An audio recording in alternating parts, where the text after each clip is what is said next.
All right, Alan, we're here. The ornament challenge is over. We had, was it? Well, it's not over yet. We're still going to announce the results. Oh, that's true. Oh, that's true. Well, we have 199 entries, Yep. and they are fantastic and a nice variety too. Some big ones, some small ones, kind of all over the place.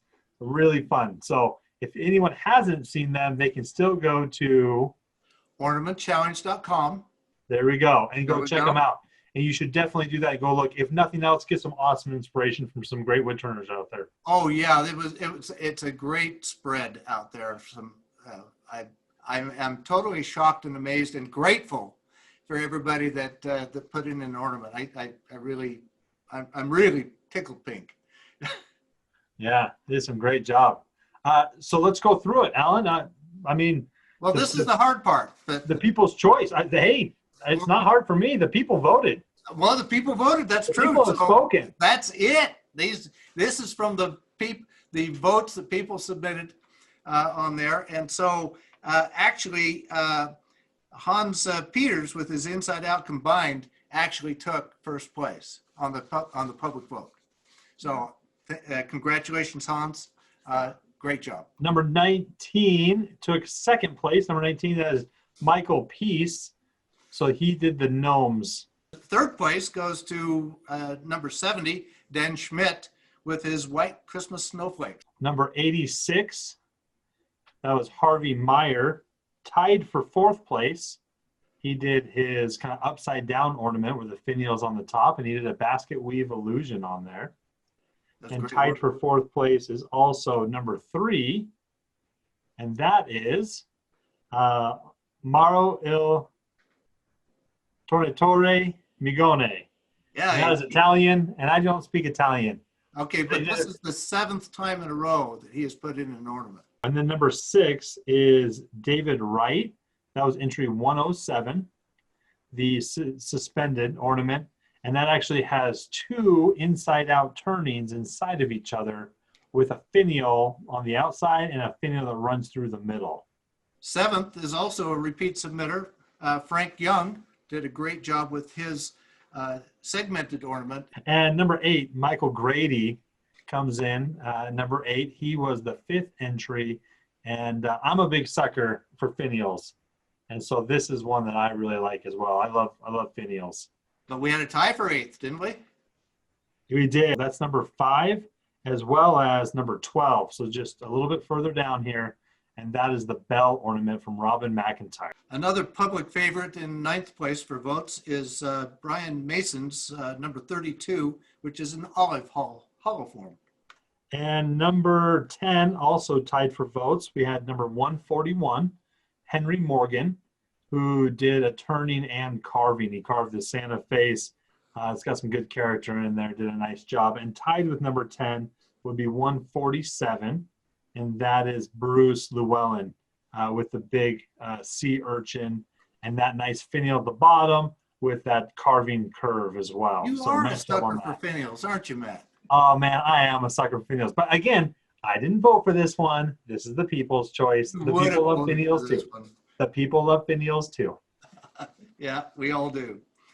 Okay, then let's see. Well, we won't cite them all here because there's really too many of them. But Matt, you had a few other favorites. I did. You know, there's a few I thought that, hey, they didn't get voted in the top 10, but in my book, they're the top 10. So I just want to go through really quick. For example, 168 I thought was nice. 168 is just an inside-out turning. There's a lot of inside-out turnings here, but this one's just really crisp, really clean, nice flows. I just felt like it was put together very well. So 168, that one's from Johann Napin. And then 191, I thought was another one that we should definitely mention. 191 is done by someone named Alan Stratton. It's a faux sea urchin. I thought that one was nice. Oh, okay. Alan. Thank you. Got your back there, Alan. Actually, I'm not eligible for any prize, but No prizes for you. No prizes for you. 142, I wanted to point out, it's the Santa. I thought it was clever. There's some character there, many different pieces to put that Santa together. That's by Billy Burt. So nice job on that one, Billy Burt. And then the last one that I'll mention is 101. Was done by Richard Wright, and it's the snowman earrings. So they're just tiny little snowman. I thought that was a really fun one, snowman earrings, because they are ornaments. They're hanging. They're hanging, Alan. They don't have to hang, but year-round ornaments. Yeah, we had big ones, little ones. Yeah. So I thought those were nice. I thought everyone did a great job. Among the sea urchins, I have to cite number 129, Melvin Bryan's faux sea urchin, since he styled it after one of my patterns, which is fine. I love it. And another of my favorites actually is Joe Garofalo's, a two-stave inside-out Santa. That's the snowman, yeah. That one was really good. Sorry. And then there's actually too many to go through, but we'll show all the top ones that we picked here on the screen. But most of all, thank you, everybody. And also thank you to the clubs, the various clubs that promoted it to their membership. And we offered a prize to those clubs, which is a remote demonstration by myself. Okay. And the clear winner on that one is Detroit area woodturners, with 26 different people putting ornaments into the challenge. And next is, we'll extend it to 3 here, Arizona Woodturners Association with 10 different people, and Cape Cod with 7 different people. So those are the top clubs. Most of all, we want to thank everyone who submitted ornaments for the challenge. We want to thank Matt for co-hosting this year in the challenge. And we want to wish you a Merry Christmas or season's greeting for whatever faith you have. Just do your best, enjoy the season, forget about COVID for a little bit, and just enjoy things and enjoy the season with whatever family is legal to gather around you. So Merry Christmas, Happy New Year, and let's go forth and have a better next year. Hey, thanks everyone. This was a lot of fun. And thanks, Alan, for having me. This is great. By the way, this challenge was the 9th annual challenge.